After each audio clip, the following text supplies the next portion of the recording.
A má notícia do governo Lula para o filme sobre Jair Bolsonaro, diretamente da coluna da Malu Gaspar no site do O Globo. Matéria escrita pelo Rafael Moraes Moura, diretamente da nossa capital federal. O que terá acontecido? A famigerada cinebiografia de Jair Messias Bolsonaro. Aqui o sorrisinho da criança lá, coisa linda, hein? Bora lá. Responsável pela regulação e fiscalização do mercado audiovisual brasileiro, a Agência Nacional do Cinema, Ancine, decidiu abrir um processo e autuar a produtora Go Up Entertainment por irregularidade na gravação do polêmico longa-metragem Dark Horse, que retrata a trajetória política do ex-presidente Jair Bolsonaro. O filme abriu uma crise na campanha de Flávio Bolsonaro à presidência da República. Que pena, que dó, que lamentável. Fico tão triste com uma notícia dessa. Após virem à tona mensagens do senador cobrando dinheiro do dono do Banco Master, Daniel Vorcaro, supostamente para o financiamento da produção. Óbvio, tudo aqui está inserido no plano da hipótese. Até porque, será que Flávio Bolsonaro seria capaz de cometer algum ato ilícito, algum tipo de irregularidade? Será que Flávio Bolsonaro seria capaz de ser antiético? Vou deixar no ar esse convite à reflexão. Quem quiser que pegue. Documentos sigilosos obtidos pela equipe do blog apontam que a Ancine autuou a Go Up em 28 de julho. O auto de infração, emitido pela Superintendência de Fiscalização e Combate à Pirataria, informa a conduta que levou à intervenção da agência. Entre aspas. Produzir no Brasil a obra cinematográfica estrangeira Dark Horse sem comunicar o fato à Ancine. Isso aqui é fascinante, né, cara? É intrigante, eu diria, porque você vai rodar um longa-metragem num território, num país, no caso específico, a República Federativa do Brasil, e aí você, enquanto produção, decide simplesmente não avisar a autarquia responsável por regulamentar o setor audiovisual daquele país que o filme em questão será rodado. Isso é de um amadorismo, para dizer o mínimo, bizonho. É algo que eu custo a entender como pode ter acontecido. Me parece que alguém cometeu um grave vacilo. Segundo as regras da Ancine, a filmagem de uma produção internacional no Brasil deve ser feita sob a responsabilidade de empresa registrada na própria Ancine, a quem caberá comunicar à agência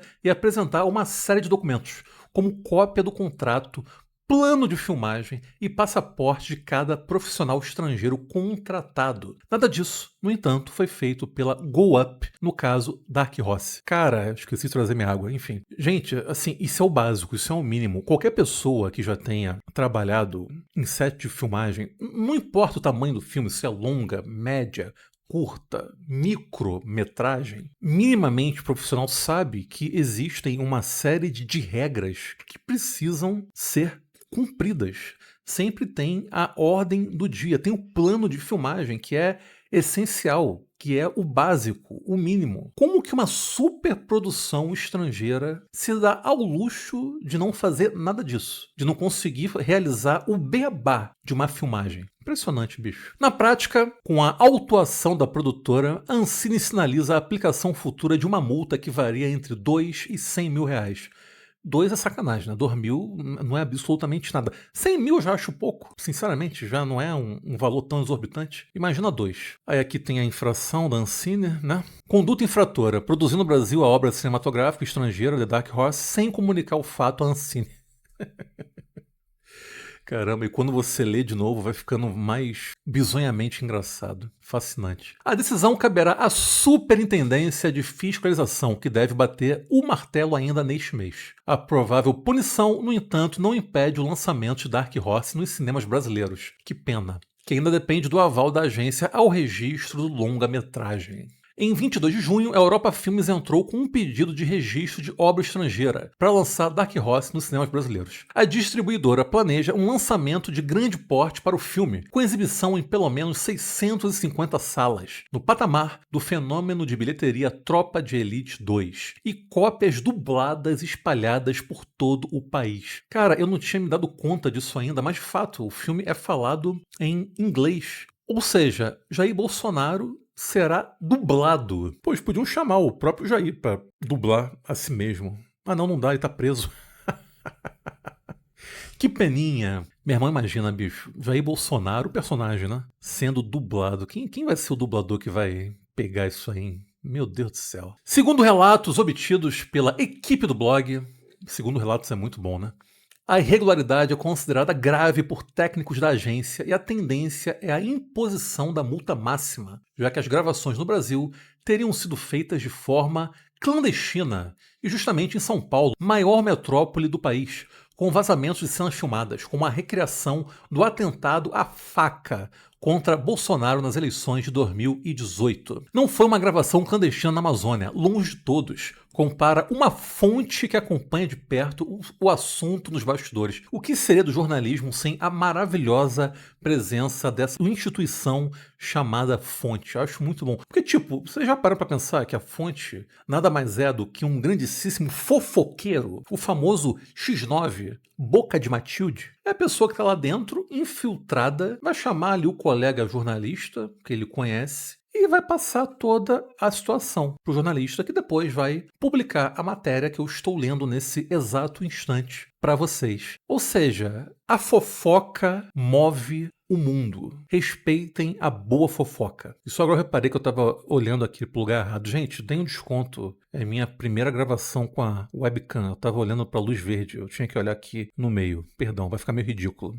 Mas acho que agora eu já consertei. Não foi uma simples captura de imagem. Houve a mobilização de equipamentos e pessoas em um set de filmagens na maior cidade do país, com denúncias de violação da legislação trabalhista. Quem diria, não é mesmo? Quem diria que a produção de um filme que se propõe a ser a cinebiografia de Jair Bolsonaro cometeria algum tipo de violação da legislação trabalhista em vigor? Por conta disso, a Ancine decidiu cobrar esclarecimentos da SPCine, empresa pública da Prefeitura de São Paulo voltada para o fomento do cinema brasileiro, para saber se as autoridades paulistanas também não foram avisadas da filmagem. Em ofícios enviados à GoUp, em fevereiro e março deste ano, a Superintendência de Fiscalização notificou a GoUp a comprovar a comunicação Ancine da produção da obra estrangeira Dark Horse e destacou que a medida é uma obrigação prevista em instrução normativa da agência, em vigor desde 2008, que fixa as balizas para a produção de filmes estrangeiros no território nacional. Rapidinho, vou ali pegar uma água e já volto. Voltando. Só em 17 de julho, a Go Filmes e a Europa Filmes encaminharam um memorando à Ancine, em que, entre aspas, de forma expressa, para fins de resposta à exigência administrativa, informam ter conhecimento de que a produção da obra foi realizada parcialmente no território do Brasil. Não apenas a filmagem e o financiamento de Dark Horse são cercados de interrogações. Proprietária da GoUp Entertainment, a jornalista Karina Ferreira da Gama nunca lançou nenhum filme, nem no Brasil e nem no exterior. Bom, sempre há a primeira vez, não é verdade? E a primeira vez é da nossa querida Karina Ferreira da Gama, será em grande estilo. Imagina, né? Seu primeiro filme ser a cinebiografia de Bolsonaro. Que maravilha. Procurada, a Ancine informou que, por se tratar de processo em curso, não antecipa conclusões sobre o mérito do mesmo e reforçou que, nos casos de obras estrangeiras filmadas no Brasil, é preciso que a Ancine seja comunicada, situação que não ocorreu no caso do filme Dark Horse. Já Karina alegou que não recebeu a autuação da Ancine. Não tenho ciência, não sei do que se trata, não tenho nada a dizer, afirmou. Questionada sobre a produção do longa-metragem, a jornalista alegou que tudo que a gente tinha de fazer para produzir, a gente fez. Inclusive avisar às autoridades brasileiras. Será, Karina?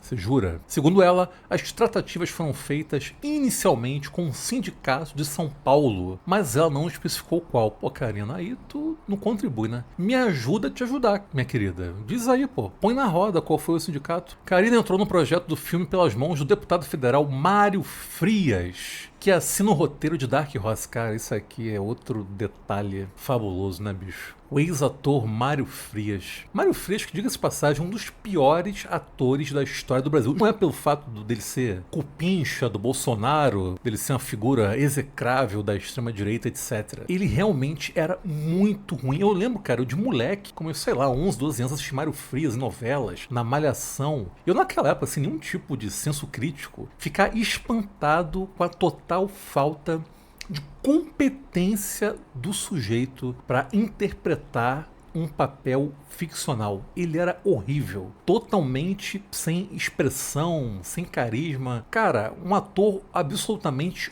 horroroso, Mário Frias, impressionante. A jornalista também preside o Instituto Conhecer Brasil, que entrou na mira do Supremo Tribunal Federal pelo repasse de 2 milhões de reais em emendas enviadas pelo deputado para a produção de filmes.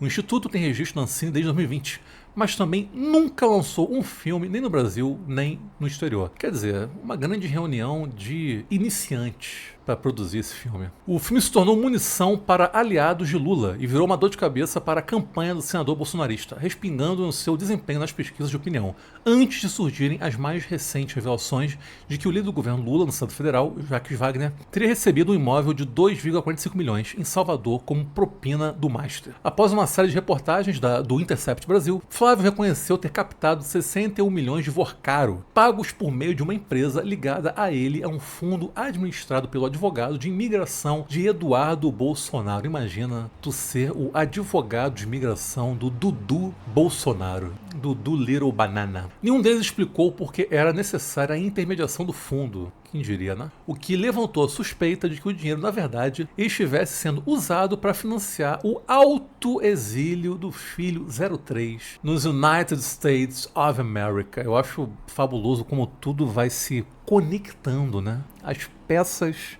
paulatinamente, pouco a pouco, vão sendo magicamente encaixadas, tal qual um quebra-cabeça sendo montado à nossa frente. Nesse caso, um medonho quebra-cabeça. O trailer de Dark Horse indica que a produção foi filmada no Brasil, com diálogos em inglês e um elenco predominantemente estrangeiro, capitaneado pelo ator americano Jim Caviezel, célebre pelo papel de Jesus Christ em A Paixão de Cristo, de Mel Gibson, que interpreta Bolsonaro. Que fim de carreira do Jim Caviezel, né? Pior que ele é bom ator. Ele tá num filme que eu adoro, que é o Além da Linha Vermelha, um filme de guerra do Terrence Malick, lindíssimo. E foi o filme que meio que catapultou o Jim Caviezel pro estrelato. E o cara é anti-vax, é simpatizante da extrema-direita, enfim. Ele aceitou esse papel por uma questão ideológica, não teve nada de artístico. Até porque se tivesse algo de artístico, ele certamente não interpretaria Jair Bolsonaro. Conforme informou a equipe da coluna, a dor de cabeça que Dark Horse causou a Flávio Bolsonaro é inversamente proporcional ao espaço que o longa-metragem reserva ao senador. No filme, o personagem de Flávio é secundário, com pouquíssimos diálogos, diferentemente do espaço reservado à ex-primeira-dama Michele Bolsonaro, que tem um papel muito mais relevante na trama. Após conferir o filme, a avaliação do QG da campanha de Flávio é de que Dark Horse está mais para um thriller policial sobre a facada em Jair Bolsonaro em 2018 do que para uma cinebiografia propriamente dita. Inclusive, eu tive o inenarrável prazer de assistir o trailer e de fato, a impressão que passa é de que é um thriller policial ali de 15ª categoria. Um filme digno de alguma paródia dos nossos queridos do Hermes e Renato. O personagem Flávio tem participação discreta na trama, o que na tese seus assessores deveriam esvaziar os argumentos da campanha lulista de que o filme pode ser usado para promover sua candidatura. Agora é Dark Horse quem enfrenta uma Via Crucis para ser lançado nos cinemas. Via Crucis, Jesus Cristo, Jim Caviezel, protagonista de Paixão de Cristo, fazendo Jesus Cristo. Pegaram a conexão, momento aí de sagacidade do querido que escreveu. Aí, cara, eu vi essa imagem aqui, cadê? Dos atores, né, que estarão nesse filme, que eu fiquei pensando, o que levou um ator, uma atriz a aceitar um papel nessa empreitada? Será que realmente é tipo, não, bicho, eu sou ator e, meu irmão, não necessariamente sou simpático ao Bolsonaro, mas é uma oportunidade que se abriu, enfim, vou respirar fundo, contar até 10 e bora lá. Porque, cara, é algo que pode queimar lindamente a carreira de um ator ou de uma atriz. O Jim Caviezel, como eu já disse, eu sei que foi foi por uma questão ideológica. E é um cara que, bem ou mal, já está há muitos anos na estrada, já deve ter feito aí o seu pezinho de meia, não deve ter grande dificuldade para pagar a conta do gás. Enfim, eu pensei em dar uma pesquisada aqui, né? Por exemplo, Camille Guati vive Michelle Bolsonaro. A Camille Guati, por exemplo, é uma atriz estadunidense, atriz e cantora. Eu não sei se ela tá muito por dentro da política tupiniquim, se ela tem algum tipo de intimidade, né, com a história do Bolsonaro e tudo mais, como foi o seu mandato presidencial no Brasil. Aí temos também esse querido aqui, ó, Marcos Ornelas. Ele vive Bolsonaro. Quer dizer, ele vive Flávio Bolsonaro. Eu cheguei a dar uma olhada no Instagram do Marcos Ornelas. Ele é brasileiro, radicado no México. Marcos Ornelas, artista. Brachicano, a mucha honra. Aí, tu clica aqui, né, pra ver quem ele segue. Ele segue o Kleber Mendonça Filho, que, pô, quem acompanha o Kleber sabe que ele é assumidamente progressista, simpatizante do Lula, do PT e tudo mais. Que eu tava procurando para ver se ele segue alguma figura aí, né, da extrema-direita. Queria saber se a questão ali é artística, é ideológica. É que aqui só de sacanagem não tá aparecendo, mas eu vi que ele segue o Brasil Paralerdos. Aqui, olha aí, pronto. Tá lá, touché. Ele segue o Brasil Paralerdos. Aí tudo fez sentido.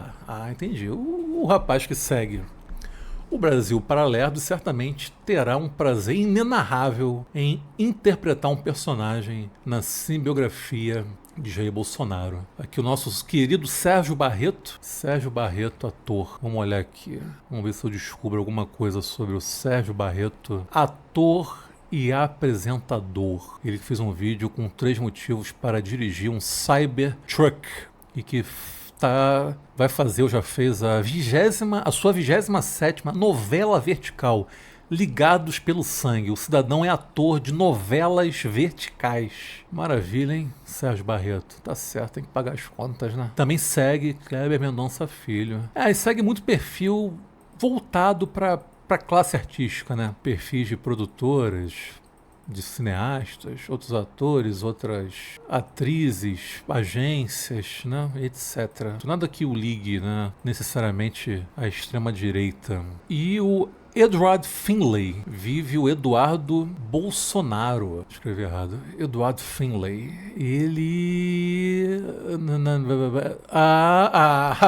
logo vi, ó. Edward Finlay, também conhecido como Ed, ou Eduardo Finlay, nasceu e foi criado na primeira geração em Miami, Flórida, de pais euro-cubanos que fugiram de Cuba como refugiados políticos no final dos anos 50. Ou seja, os pais fugiram da Revolução Cubana. Se você fugiu da Revolução Cubana, eu já sei que tipo de ser humano você é. Você é, no mínimo, alguém que simpatizava com o ditador Fulgêncio Batista, que nada mais era do que uma marionete do governo estadunidense que foi chutado impiedosamente pelo comandante Fidel Castro, Ernesto Che Guevara, Camilo Cienfuegos e outros grandes heróis e heroínas responsáveis pela Revolução Cubana. São esses tipos de figuras que toparam estar presentes na cinebiografia. Eu lembro quando eu vi o trailer, me chamou a atenção a presença de um rapaz que fez parte do seriado Sandy